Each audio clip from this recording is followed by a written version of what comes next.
안녕하십니까. 우리는 돈키호테를 햄릿과 비교해 설명하는 경향이 있는데요.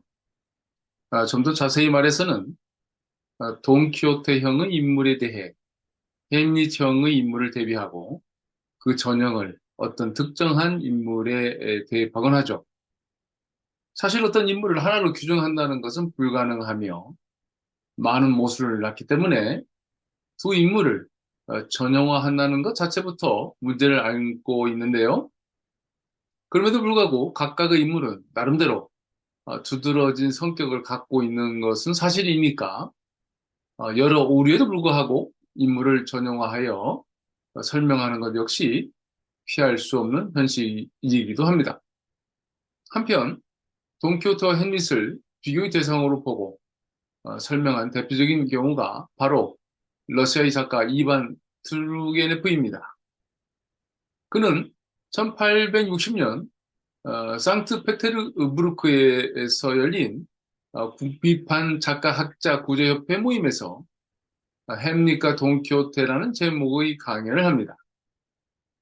발표한 연도나 당시 전성기에 있었던 작가의 영향력까지를 생각해보면 돈키호테나 햄릿이나 바로 이 러시아의 작가가 분류하고 비교한 것이 현재 이 두 인물에 대한 우리의 평가에까지 영향을 미치고 있다고 볼 수 있을 것 같습니다.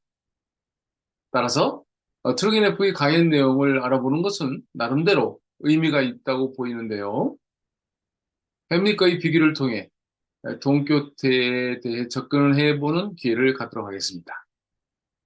먼저 트루게네프는 그래서 세르반테스는 아마도 셰익스피어란 사람이 존재했다는 사실 자체를 몰랐을 가능성이 크다.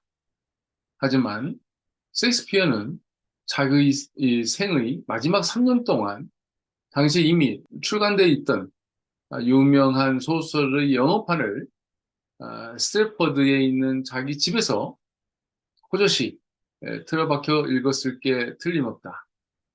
돈키호테를 읽고 있는 셰익스피어. 이는 한 예술가이자 철학자가 소재로 삼을 만한 가치가 있는 광경이었을 거다라고 했습니다. 이것은 아시다시피 돈키호테의 일본이 나온 후 뜻밖의 대단한 인기를 얻게 되었고 그 인기에 힘입어 1612년에 영어로 번역되었다는 역사적인 사실을 염두에 둔 표현으로 보입니다.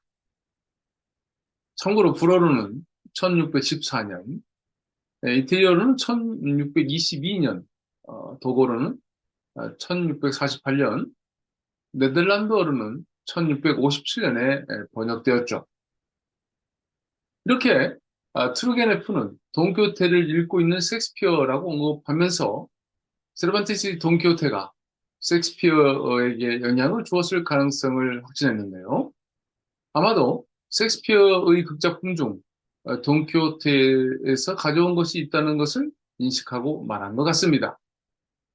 지금은 작품이 남아있지 않지만 셰익스피어의 작품 중 The History of Cardenio, 즉 카르데니오의 이야기가 있었는데요.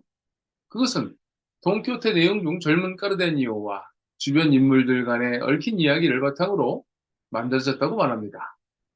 사실 영국에서 대단한 인기를 이끌었던 연극은 그만큼 관객들에게 새롭고 흥미로운 소재가 필요했을 텐데요. 스페인에서 온 돈키호테라는 작품은 그런 점에 있어서 좋은 소재를 제공했을 것 같습니다.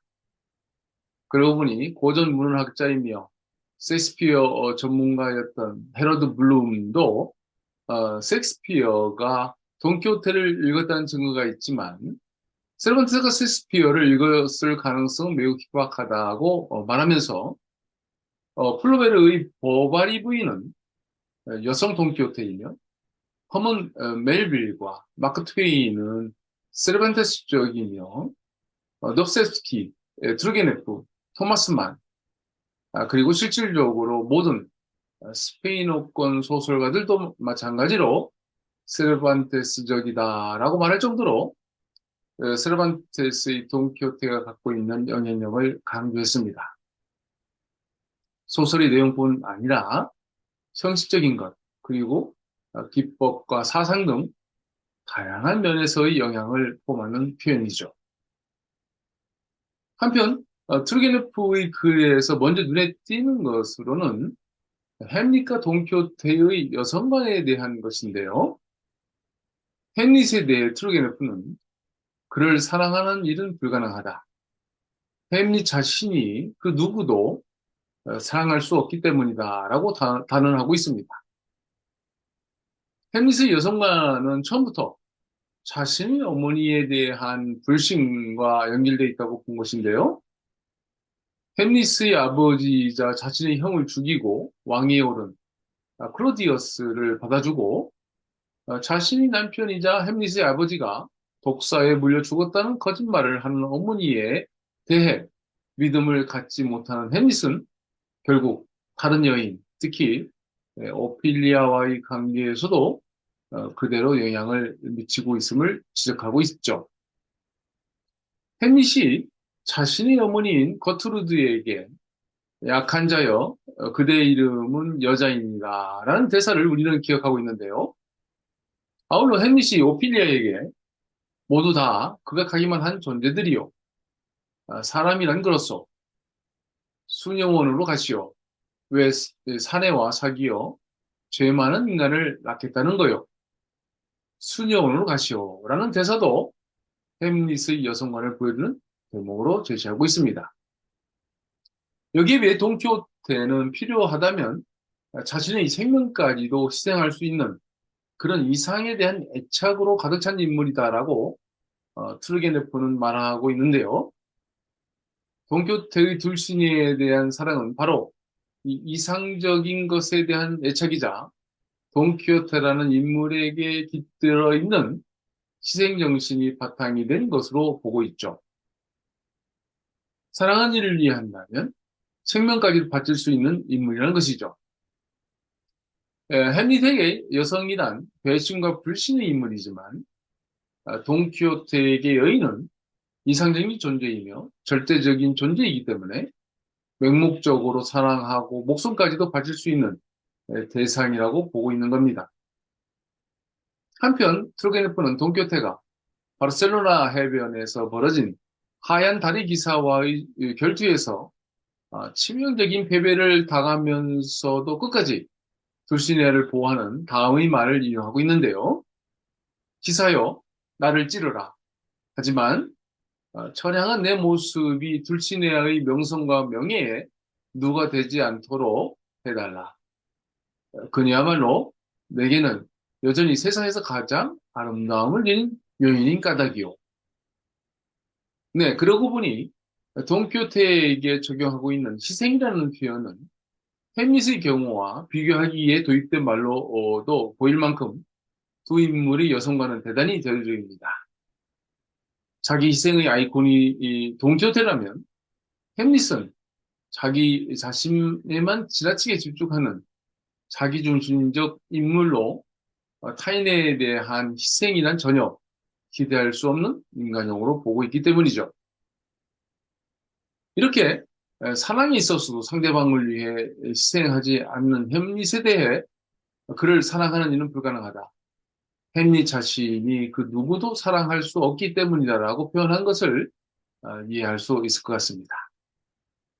네, 이렇게 이반 트루게네프가 돈키호테와 햄릿의 여성관과 사랑을 주제로 언급한 몇 가지 내용을 볼 때 두 인물 중 트루게네프는 돈키호테에게 더 큰 점수를 주고 있음을 알 수 있겠는데요. 글쎄요, 햄릿과 돈키호테의 여성관에 대한 비교는 트루게네프의 일이지만 시골로인 알론소 키카노라는 인물이 자기 자신을 기사 돈키호테라고 칭하고 옆마을의 알론소 로렌소라는 시골 아가씨를 둘시네아라는 이름의 공주로 이상하여 사랑의 대상으로 삼고 기사로서 몸을 떠나면서 일어난 일들을 기록한 게 소설 돈키호테인데요. 여기서 돈키호테에게 둘시네아라는 존재는 기사로서의 형식을 갖추기 위해 다시 말해 조건을 갖춘 기사가 되어 세상으로 나가기 위해 옆마을의 알론소 로렌소를 임의로 지목했을 뿐이라는 내용으로 시인들이 제멋대로 이름을 붙이고 사랑하고 칭송하는 그 귀부인들이 다들 실제로 존재하는 여인인 게 아닐세. 대부분 시의 소재로 쓰기 위해 가상의 여인을 만들어 쓴 것일 뿐이야. 나는 그저 그 여자가 세상에서 가장 높은 공주님이라고 알고 믿고 있는 걸세. 어찌되었든 결론적으로 말해서 나는 내가 말한 모든 것이 하나도 틀림없이 다 그렇다고 생각하니까 그녀의 아름다움이며 지체의 높음을 내가 원하는 대로 내 상상 속에 그리고 있지. 라고 돈키호테가 산초에게 말한 내용을 트루게네프가 다시 한번 짚어봤다면 돈키호테의 여성화를 어떤 식으로 설명할지 궁금하기도 합니다. 네, 이번 시간에는 트루게네프가 1860년에 발표한 햄릿과 돈키호테라는 글의 내용 중 돈키호테와 햄릿의 여성관에 대해 비교해 봤습니다. 감사합니다.